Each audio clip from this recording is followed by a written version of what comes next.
Honor of introducing Maureen.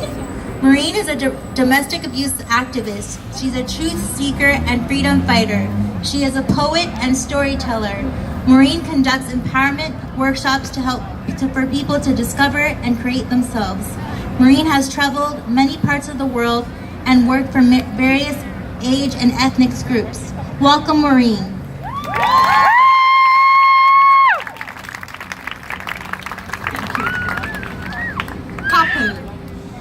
Husband's first greeting in the morning is, "Where is my coffee?"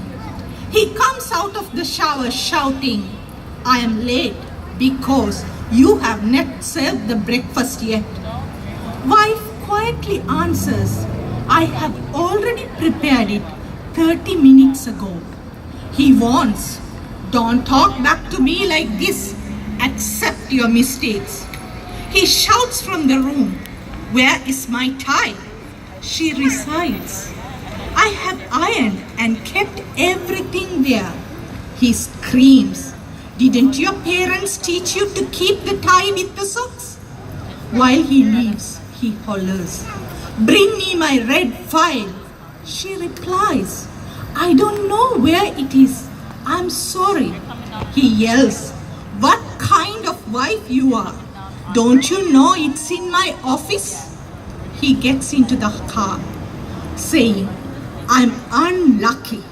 If I have married Hitler's daughter, I could have owned this world and no need to go for work." He calls during lunchtime, "What did you cook today?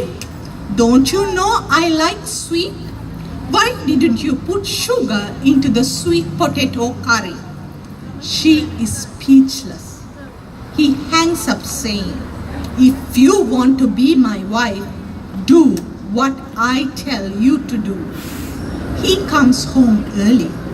She gently asks, "Are you okay?" He gets mad. "Are you waiting to see me suffer?" She shows concern. "Can I bring you a cup of tea?" He sarcastically replies, "Why? Do you want to show love by adding poison into the tea?" He watches television. She goes and sits beside him. He looks at her and says rudely, "I am a man. If I want, I will call you. You be a woman." She deserves dinner, and he reveals a secret.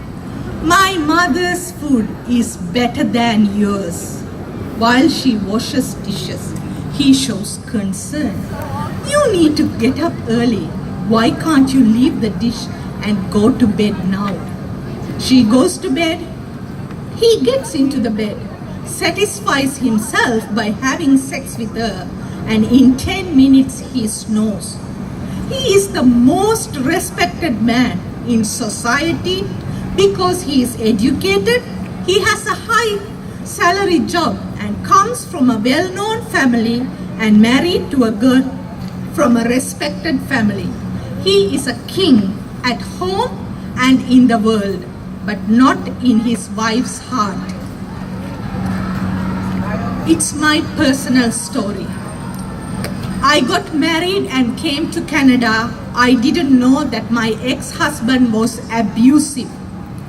Even when I was in abusive situation, I didn't know that it was wrong. I thought as a woman I should tolerate everything. I did not see it as something wrong. I felt like it's normal thing because my father was also verbally and emotionally abusive. I grew up in an abusive home. I could not see anything different in my marriage. I accepted it. At one point I realized that I have married my father.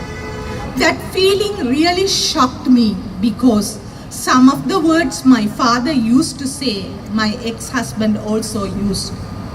Once I was beaten by my ex-husband and I had a stomach pain for 3 days. That was the wake-up call for me. Even though I am a medical doctor, I did not know the meaning of abuse and that it is something wrong.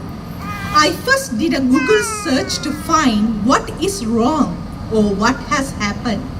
At that moment, I didn't see that he has hurt me. I felt that I was thinking about others, but I had not given any priority for myself.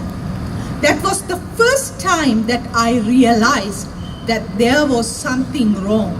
I decided what I wanted to do about it. I decided to get support. All I wanted was to get somebody to tell him not to beat your wife. But because it was Canada, I reached out to Catholic Family Services to get help, who called the police, and instantly they took care of the situation, which I did not expect at all. I did not see it at all as a serious problem, but they saw it as a life-threatening situation. When I told my family that I was in need of support, my father said he did not have a daughter anymore after hearing that I wanted to leave my husband. That was the first time I realized that I wanted to leave. The falling in love with life happened when my dad rejected me. Canadian government supported me. I was so shy to say I was divorced back then. I felt that people would not accept me and everybody is going to reject me. But it was not a big deal here in Canada. Everybody was happy that I was able to come out of that abusive situation. In Canada, the way it was seen was so different than back home. I got to know how divorce is seen in Sri Lanka. If I was in Sri Lanka, I don't know if I would have been able to divorce my ex-husband. Even if I could have divorced him, I don't know whether I could have been able to come out like this and become who I am today. There is no support system.